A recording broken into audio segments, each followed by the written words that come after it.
ऋषि मुनियों, दर्शन और अध्यात्म के देश भारत में ऐसे कई संत हुए हैं जिन्हें दिव्य संत कहा जाता है। ऐसे ही एक दिव्य संत थे देवराहा बाबा। देवराहा बाबा जाने माने सिद्ध पुरुष और एक कर्मठ योगी थे।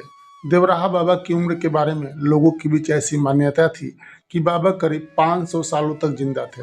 हालांकि स्पष्ट रूप से यह कोई भी नहीं जानता था कि बाबा का जन्म कब और कहाँ हुआ था।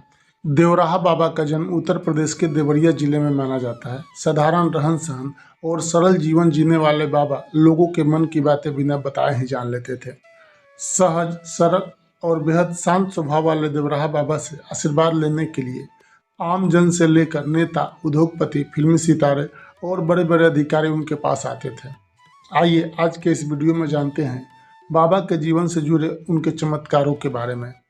देवराहा बाबा के बारे में कहा जाता है कि उन्होंने कभी भी एक जगह से दूसरी जगह जाने के लिए किसी भी तरह की गाड़ी का इस्तेमाल नहीं किया। न ही किसी ने सवारी से कहीं उन्हें जाते हुए देखा। भक्तों का मानना था कि बाबा पानी पर बहुत ही आसानी से चल लेते थे।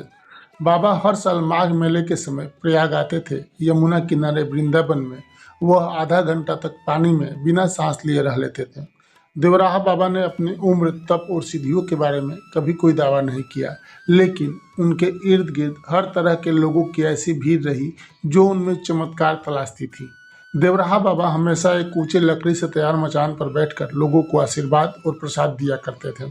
अपने पास आने वाले सभी लोगों से बहुत प्यार से मिलते, प्रसाद और आशीर्वाद देकर विदा करते। ऐसा माना जाता था कि मचान पर कोई प्रसाद नहीं रखा होता था, फिर भी बाबा लोगों के हाथों में प्रसाद देते थे।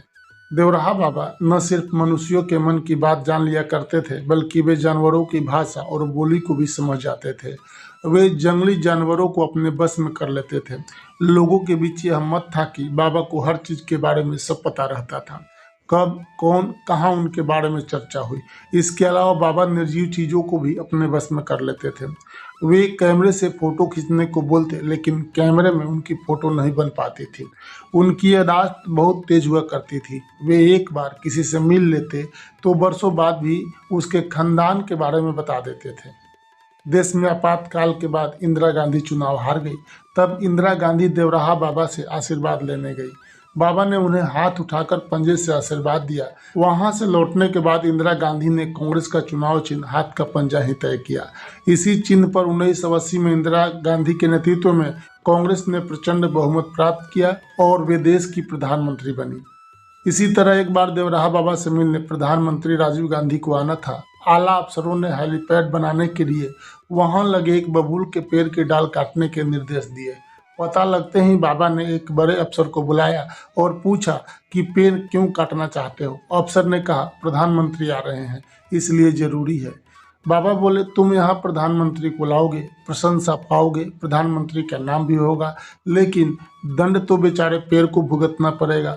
वह इस बारे में पूछेगा तो क्या जवाब दूंगा? नहीं, यह पेड़ नहीं काटा जाएगा। अफसरों ने अपनी मजबूरी बताई, पर बाबा जरा भी राजी नहीं हुए। उनका कहना था कि यह पेड़ होगा तुम्हारी नज़र में, मेरा तो साथी है, पेड़ नहीं कट सकता। बाबा ने तसल्ली दी और कहा कि घबराओ मत, प्रधानमंत्री का कार्यक्रम टल जाएगा। 2 घंटे बाद ही प्रधानमंत्री कार्यालय से रेडियोग्राम आ गया कि प्रोग्राम स्थगित हो गया है।